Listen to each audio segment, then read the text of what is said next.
Alright, this is my how to do a stoppie or how to do an endo tutorial, I guess is what you want to call it. I'm not responsible for anything you do. Do this on a closed course. I'm in an empty parking lot with no one else around. I'm also not responsible for how you use this information. You can do whatever you want with it, I don't care. But I'm also not responsible if you get arrested for doing it on the highway.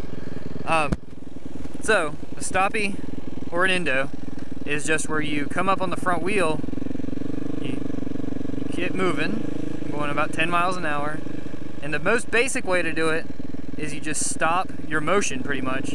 So you roll up, pull in the clutch, bend your, get on your front brake and push down. And you want to push that front end down to get the, because you need the front end to compress. Because the idea, and you have to lean over your bars. Because you want the weight forward to bring the tail of your bike up. I'm gonna do that again. And these are just little.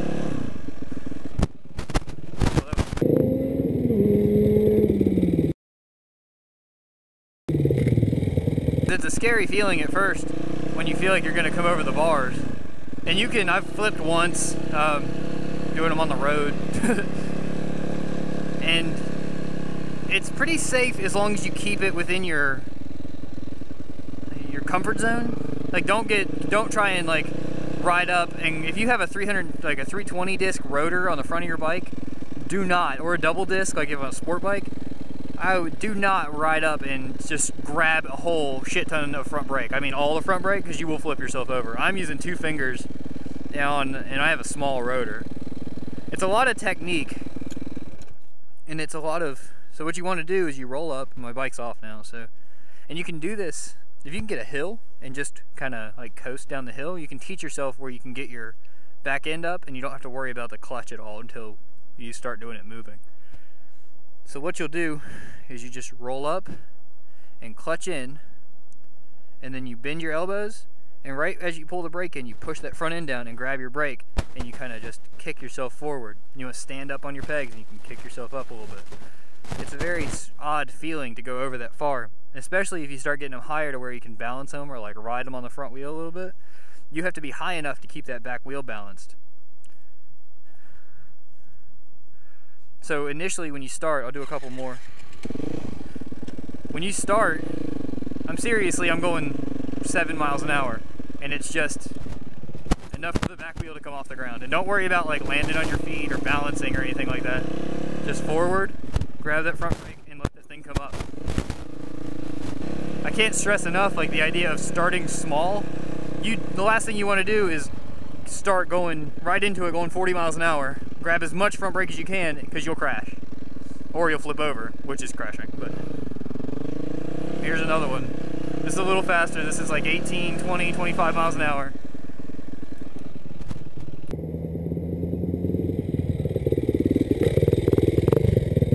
You see how high I have to go? Do another one in front of my other camera.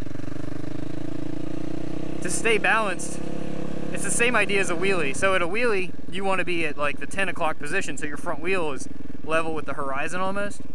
This is the same thing, but the back wheel. And the faster you go, and you do all these things at one time, the higher and faster the back wheel comes up. See, that time I almost flipped it. I went way too high.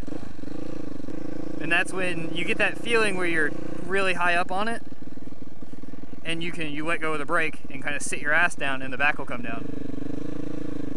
You don't want to be doing these going super fast initially. And the things you don't want to do are, if you want the back end to come up, don't lean back and slam on the brakes, because it'll come up a little bit, but if you're trying to actually stoppie, you want that to come up. You want the weight off the back of the bike. As you start progressing into doing these better, and you start going into them a little faster, then you'll realize that that height you have to get with your back wheel off the ground is important for distance, because you have to modulate your front brake, and you have to have your back end high enough that it's kind of balanced on your front wheel, and then you tap your front brake to keep that thing from going too far or coming down too far. And it's the same idea to save it going into it, riding one. turn around and get a little more ride up at this. The same idea if you want to save one, if you're coming into it and you want to save it, you know, like you feel like you're going too high, sit your ass down real hard and let your brake go and it'll just coast out. Main things, clutch and brake, and just start small, like drive 5-10 miles an hour, grab a whole bunch of front brake to get that back end to come up just a little bit, and at first you'll only do them and only get, I don't know, 8 or 10 inches off the ground, because that's how much power your front brake has. And then when you start manipulating the front brake to come up higher, then you can start getting that thing to come up and starting to ride it.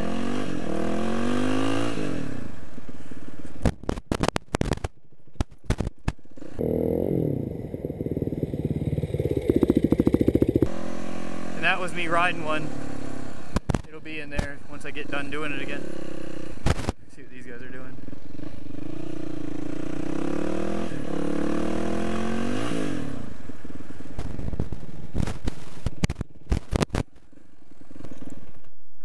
Big things about this, about stoppies, is if you feel like you're going too high, immediately let go of the brake. If you feel like you're coming over the top of it, you feel like you've gotten too much, you're out of control, or if like this ground is good because it's a little rougher than like normal asphalt, if it's wet, if there's sand, if there's like dust on the road, I don't mean like sediment, little bits of dust, I mean like clumps of sand and shit, you will crash. Like you'll hit that and it'll make you fall. So be real aware of what's on the ground. Like even this little grassy areas that are coming up through the brick or through the asphalt are a little sketchy to me, because you can hit that, and if your wheel's just off a little bit, you'll tuck that front end and then you'll go down. And it sucks coming down on one of these things. Other than that, it's not that difficult really. It's not that hard of a trick. People are like, it's impressive because you're not doing a wheelie, and because once you can learn to ride them with a little bit of distance, you can actually, like, I can ride them for a long way if I can get some speed into them. I don't know how far the longest I've ever ridden is. Like, I don't know, I can probably do 3 or 4 parking spaces, I don't know. To me, that's fine, and I know guys that can go, and it all depends on how fast you go into it. If you go into it at 70 miles an hour, you're gonna go 10 times as far, you know, or 7 times as far as if you're going 10 miles an hour. And it's all about momentum and keep your back wheel up. Big thing is balance, keeping your front end down.